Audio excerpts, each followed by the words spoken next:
Because I heard Rick Ross call and say, bro, let's put the guns down. Let's put the masks down. Let's come together. Yeah. Let's build these communities. Let's get this paper together. Let's stop this senseless violence. How? I don't know. I don't think that shit ever would stop. It's just my opinion. Like, people been killing forever. That shit just life. In 2024, chaos exploded in the parking lot of a Memphis restaurant. Within minutes, Big Jook, the older brother of hip-hop powerhouse Yo Gotti, was lying on the cold concrete, bleeding out as sirens echoed through the night. But now, a brand new street video has surfaced, and it's wild. It looks like Yo Gotti finally took matters into his own hands and delivered his own form of payback against the man who took his brother's life. Let's dive deep into this shocking story. The rise of Big Jook and the Memphis empire wasn't built overnight. It came straight from the grit of the streets. To really understand that tragic January afternoon, we have to rewind back to where it all began. Memphis, Tennessee. Two brothers, two hustlers, determined to flip their city sound and take it to a whole new level. Anthony Mims, known across Memphis as Big Jook, wasn't just Yo Gotti's big brother. He was the foundation holding the empire together. While Mario Yo Gotti Mims became the flashy face of Collective Music Group, signing heavy hitters like Moneybagg Yo, ESTG, and Glorilla, Big Jook was the quiet boss behind the curtain. He handled everything: scouting talent, managing projects, and keeping the CMG brand tight. Unlike most in the game, Big Jook wasn't about showing off. His Instagram wasn't full of chains or cars. It was all about promoting CMG events and artists. He was the glue, the connector, the one making sure the empire stayed strong while his brother kept stacking hits and breaking records. In Memphis, success always comes with a cost, and too often that cost is paid in blood. Big Jook's story can't be told without mentioning the man whose shadow hung heavy over everything that came next. Young Dolph, real name Adolph Thornton Jr. He was the spark, the rival, and the threat all rolled into one. Young Dolph was different. He built his own lane, made his own money, and stayed true to his paper route empire label with iron loyalty. He wasn't bending for anyone, not even Yo Gotti. So yeah, I could speak on it, and he did and gone. So yeah, if he knew what had just happened to Yo Gotti, so there is no way that I would have been riding around here like that, and I knew what just happened to Yo Gotti, and the Yo Gotti that everybody know, he probably going on his lick back. Around 2014, Gotti tried to bring Dolph into CMG, but Dolph did something wild, something almost no rapper would dare to do. He straight up said no. That single word flipped the whole Memphis scene upside down. That no didn't just bruise egos, it lit a fire. What started as a simple business offer turned into a personal war. The tension between Yo Gotti and young Dolph didn't just make headlines, it became a street legend. This wasn't just two rappers competing for fame. This was about respect, turf, and the crown. Who really ruled Memphis? Then came February 2016, the day everything got turned up to the max. Young Dolph dropped his debut album, King of Memphis, planting his flag right in the city's heart. And on that same exact day, Yo Gotti released The Art of Hustle. That wasn't coincidence. That was a clear shot. The message hit loud and clear across Memphis. This wasn't business anymore. This was war. The disrespect didn't just go both ways. Dolph took it to a whole new level. In 2017, he dropped Play With Yo, and it was straight up savage. The track mocked Yo Gotti hard, calling him Ho Gotti, and even had a lookalike getting clowned in the video. It wasn't just a diss. It was a full-on humiliation. And the wild part? Dolph didn't stop there. The lyrics even threw shots at Big Jook himself. In Memphis, words like that don't just disappear. They don't fade. They echo through the hoods, the projects, the trap houses, and the studios. And when something like that echoes loud enough, the streets always answer back. That answer came fast, and it came in bullets. Tonight, police are looking for a white Ford Explorer SUV in connection with the shooting. It has dark tinted windows and black wheels. A witness told police they saw suspects in the SUV speeding away, and surveillance video also shows this. In February 2017, Dolph's bulletproof SUV got hit with over 100 rounds in Charlotte, North Carolina. It was pure chaos. But somehow, Dolph walked out without a single scratch, not even a bruise. And like it was nothing, he went on stage that same night and performed his show. That moment flipped the script. What should have been a tragedy turned into a legendary comeback. He even dropped the album Bulletproof and the track 100 Shots, using the near-death experience as fuel for his next big move. But things got even messier. CMG artist Black Youngsta was one of the names tied to the shooting, at least at first. Charges later got dropped, but the streets were already talking. Dolph's crew made it clear someone from Gotti's camp had tried to take him out, and they failed miserably. Then came September 2017.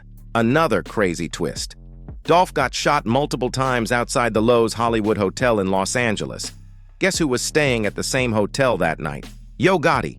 Reports even listed Gotti as a person of interest before the LAPD cleared him.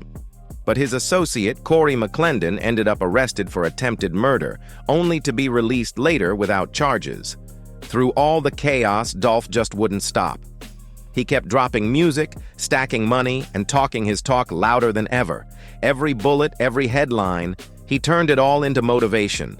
But Big Jook, according to prosecutors, wasn't just watching from the sidelines anymore. He was keeping score. What allegedly came next would only explode into public view years later, inside a Memphis courtroom, when a man fighting for his life started dropping names.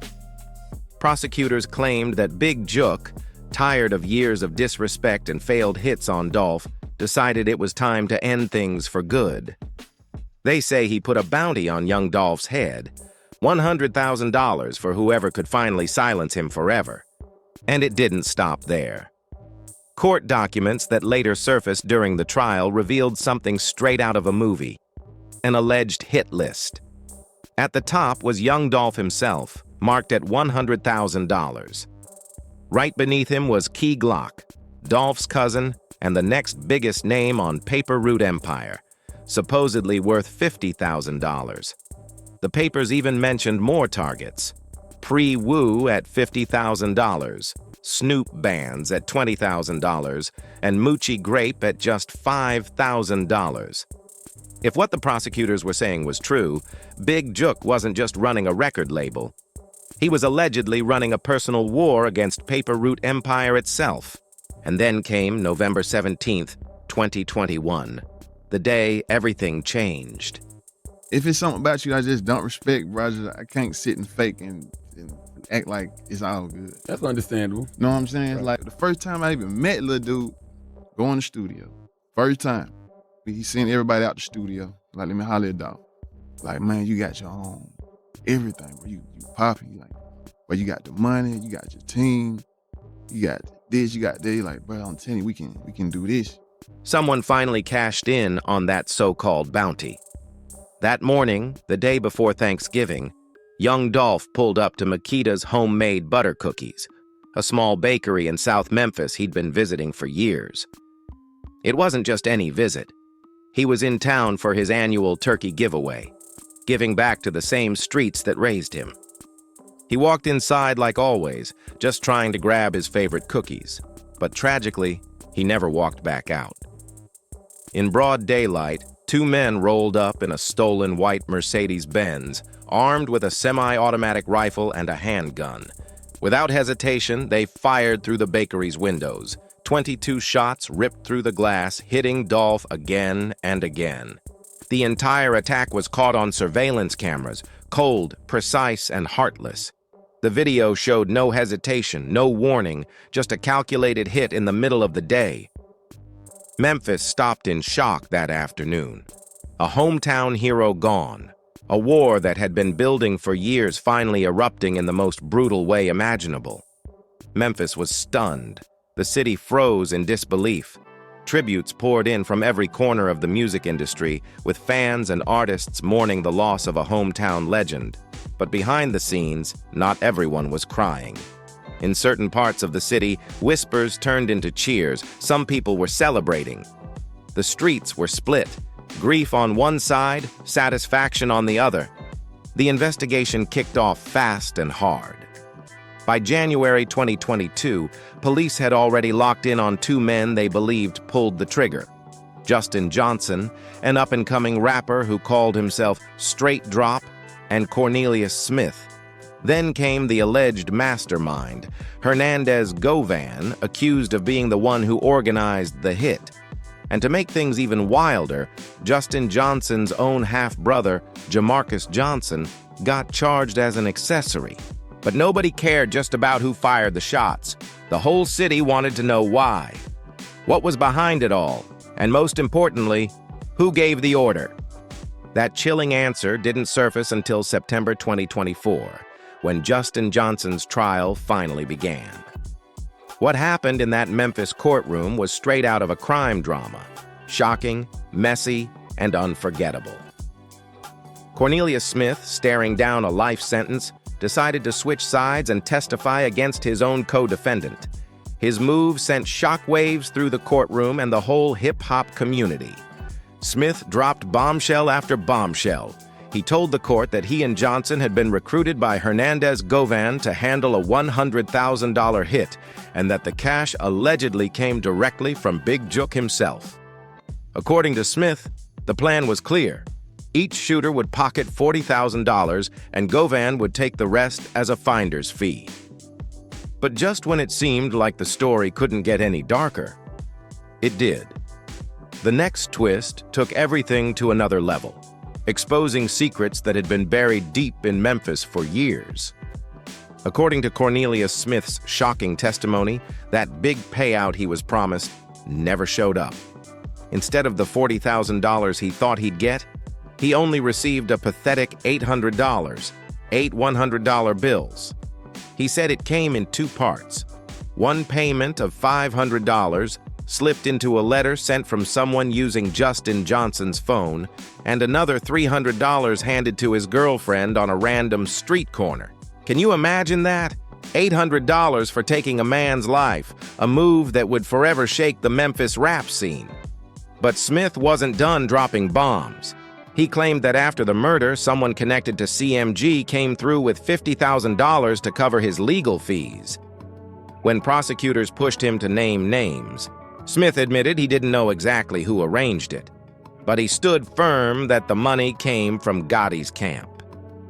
Shelby County Deputy District Attorney Paul Hagerman painted a chilling picture in court. This wasn't just a street beef gone bad, it was a strategic takedown fueled by pride, power, and industry rivalry. Prosecutors said Big Jook had lured Justin Johnson to Atlanta, flashing the promise of a CMG recording deal as bait. The message was cold and simple. Eliminate the enemy, and your reward will be fame and fortune. The state argued that this wasn't just gang business. This was corporate warfare disguised as street violence. CMG versus PRE, label against label, power against power. And right in the middle stood young Dolph, the man they claimed had to be removed from the game. Smith testified that he and Johnson had followed Dolph's every move during his Thanksgiving turkey giveaway events, tracking him around the city, just waiting for that one perfect moment to strike. The plan was ruthless, patient, precise, and backed by something way bigger than the streets. They had everything mapped out: Dolph's routine, his hangout spots, even when he rolled without heavy security. They knew exactly when he'd be vulnerable, and that's when they made their move. When prosecutors asked Cornelius Smith the big question, why? His answer sent chills through the courtroom. He said it wasn't about hate or revenge, it was about money. Smith explained that he was struggling at the time, battling addiction, grieving his son's death, and desperate for cash. And then he said something that left everyone silent. The hit went down on his daughter's birthday. He claimed he did it to make it rain for her. That's how cold and twisted things had gotten. Justin Johnson's attorney, Luke Evans, wasn't having it. He tore into Smith's story with everything he had. Evans called him a liar trying to save himself, hammering the point that Smith's testimony was nothing more than a desperate move for a lighter sentence. He reminded the jury that Smith was a self-admitted killer, a man who had every reason to point fingers just to walk away with less time. Evans argued that the prosecution's case was built on circumstantial evidence. Yes, there was surveillance video. Yes, the shooter's clothes matched. But could the jury really trust a man like Smith? He made the jurors question whether anything he said could be believed. The courtroom was tense. Everyone could feel that this wasn't just about justice, it was about who was lying better. But when the dust settled, the jury made their decision. On September 26, 2024, Justin Johnson was found guilty of first-degree murder, conspiracy to commit murder, and possession of a firearm as a felon. The judge wasted no time. Johnson was sentenced to life in prison without the possibility of parole. The trial had answered some questions, but it left others hanging in the air. Johnson would die behind bars. Cornelius Smith's fate was still uncertain. Hernandez Govan was still waiting for his day in court. But the man prosecutors claimed had started it all, the one who allegedly funded and fueled the whole thing, Big Jook, was already gone. Big Jook never got the chance to face those accusations. He was gone before the trial even started. 9 months before anyone could question him, charge him, or get his side of the story, he was shot and killed, and to this day that murder is still unsolved. The streets of Memphis were once again drenched in mystery and silence. It all went down on January 13, 2024, a quiet Saturday afternoon in Memphis. Earlier that day, Big Jook had attended the funeral of Eric Boone, a family member once known around the city as a major player in the old-school drug trade.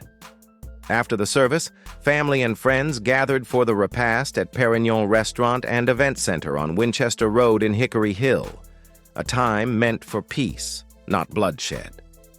But that peace didn't last long. Around 4:15 p.m., nearby officers reported hearing a series of gunshots tearing through the air. When they rushed to the scene, they found 2 victims on the ground, riddled with bullets. One of them was Big Jook, just 47 years old.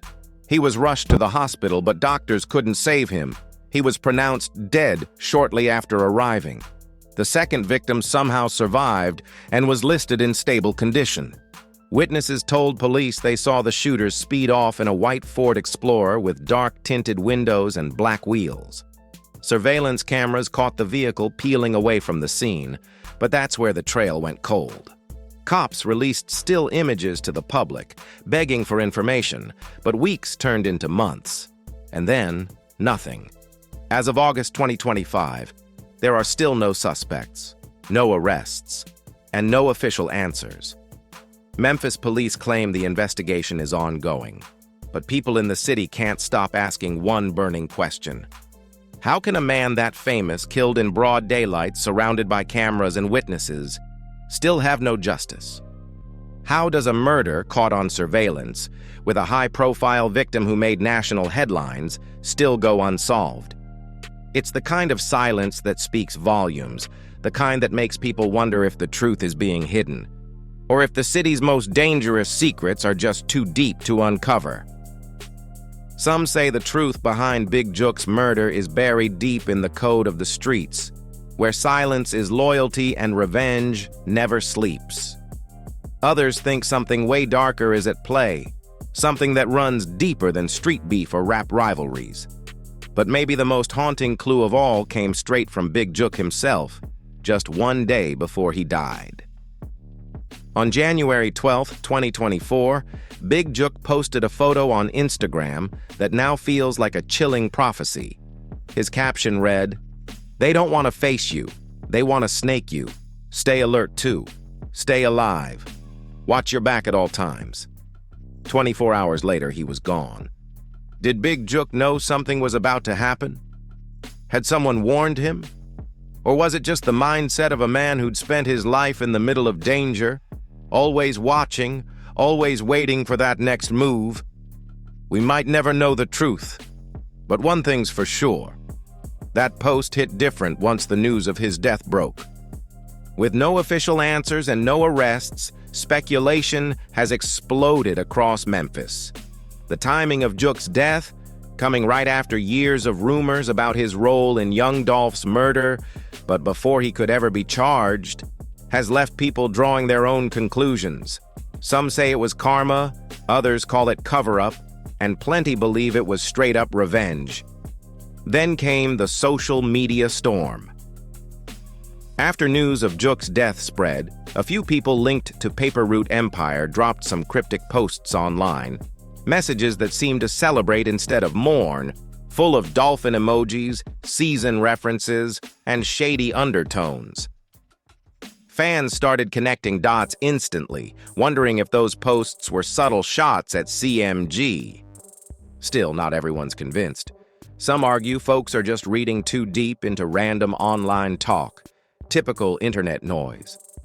But in Memphis, where every post, every lyric, and every silence can mean something, nothing ever feels like just coincidence. Music manager Wack 100 didn't hold back after the trial's bombshell revelations. He went public with a bold warning for Yo Gotti. Wack claimed that with everything coming out in court, the feds might start eyeing CMG for potential RICO charges, treating the entire label like a criminal organization. That comment set the internet on fire. But so far, no federal charges have actually been filed, at least not yet. Through all of it, the court drama, the accusations, and the heartbreak of his brother's death, Yo Gotti has stayed almost completely silent. No interviews, no statements, no public breakdowns. He hasn't addressed a single claim made during the Young Dolph murder trial, and CMG hasn't said a word about the rumors that someone from the label supposedly paid Cornelius Smith's legal fees. Even when it comes to Big Jook's killing, Yo Gotti only spoke briefly during the early morning period, then disappeared from the spotlight altogether. Some people say that silence is strategy, the smartest legal move you can make when things get that serious. Don't say a word that could come back to bite you later. Others see it differently. They think the silence looks suspicious, maybe even guilty. Then there are those who believe Gotti is simply a man in pain, trying to grieve privately while protecting what's left of his family from more chaos and tragedy. When Big Jook was finally laid to rest, Memphis had never seen a funeral like it.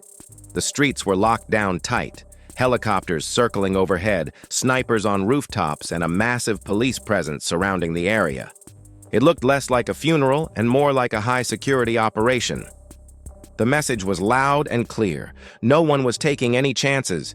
Whatever went down with Big Jook, Yo Gotti and his family made sure this time no one was getting close enough to strike again.